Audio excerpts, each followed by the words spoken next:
नमस्कार। आज हम बात कर रहे हैं संयुक्त राष्ट्र महासभा की, यूएन जनरल असेंबली जिसे कहते हैं। हाँ, बिल्कुल।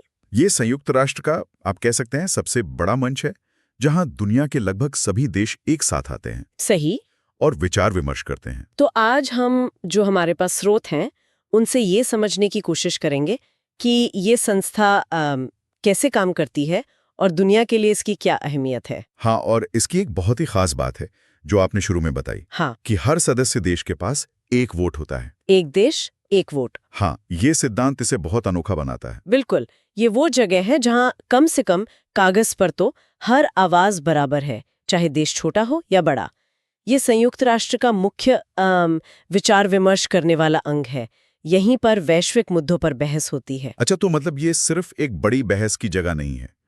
यहाँ कुछ ठोस काम भी होता होगा, जैसे नियुक्तियां या चुनाव। हाँ, बिल्कुल, ये सिर्फ चर्चा का मंच नहीं है।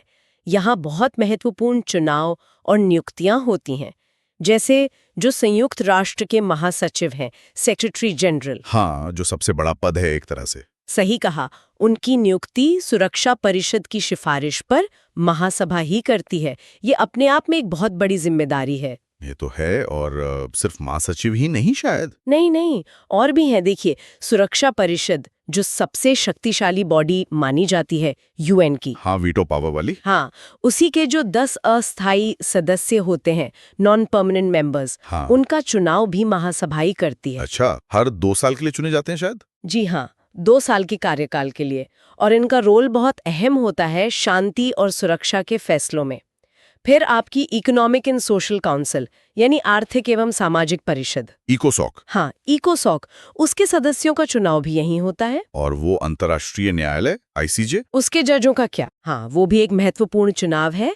स्रोत बताते हैं कि आईसीजे के न्यायाधीशों को चुनने में महासभा और सुरक्षा परिषद दोनों मिलकर काम करते हैं। अच्छा। तो आप देखिए, कई अहम वैश्विक पदों पर लोगों को चुनने में महासभा की भूमिका केंद्रीय है। ये सिर्फ नाम के लिए नहीं है।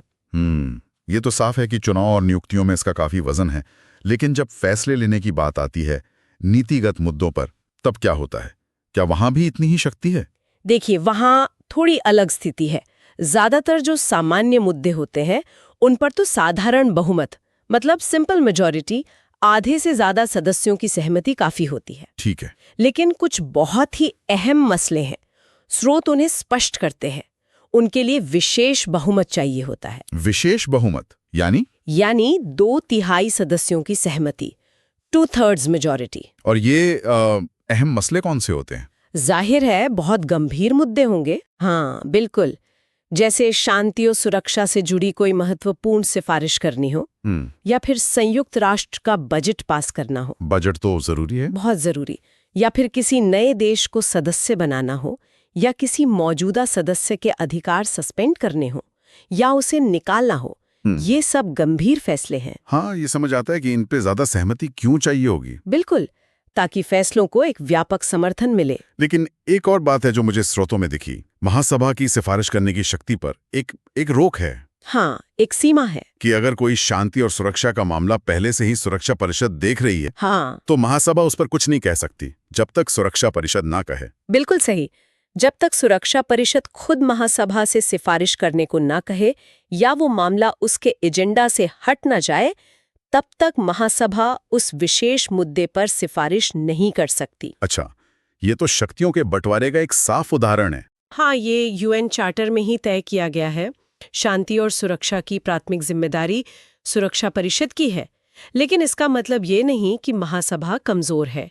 वो किसी भी और वैश्विक मुद्दे पर जो यूएन के दायरे में आता है, खुलकर चर्चा कर सकती है, सिफारिशें दे सकती है। ठीक है, ये शक्ति संतुलन वाला पहलू समझना जरूरी था। अच्छा, अब जरा पैसे की बात करें। इतना बड़ा संगठन चलाने के लिए फंड्स कहाँ से आते हैं? हाँ, ये भी एक अहम सवाल है। देखिए, संयुक्त राष्ट्र का जो बजट है, वो मुख्य रूप से सदस्य देशों के योगदान से ही चलता है।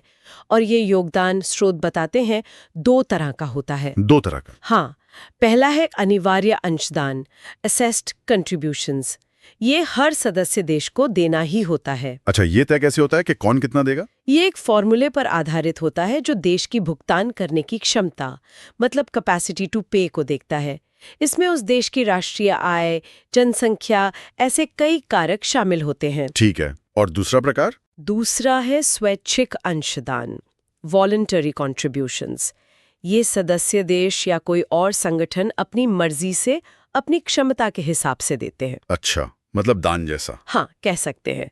बहुत सारी जो यूएन की विशेष एजेंसियां हैं, जैसे यूनिसेफ बच्चों के लिए या यूएनएचसीआर शरणार्थियों के लिए, वो काफी हद तक इसी स्वैच्छिक फंड पर निर्भर करती हैं। तो मतलब कोर बजट अनिवार्य अंशदान से और स्पेशल प्रोजेक्ट्स वगैरह स्वैच्छिक से? मोटे तौर पे हाँ, अनिवार्य अंशदान से मुख्य कामकाज चलता है और स्वैच्छिक अंशदान से खास परियोजनाएं और मानवीय सहायता वगैरह होती है।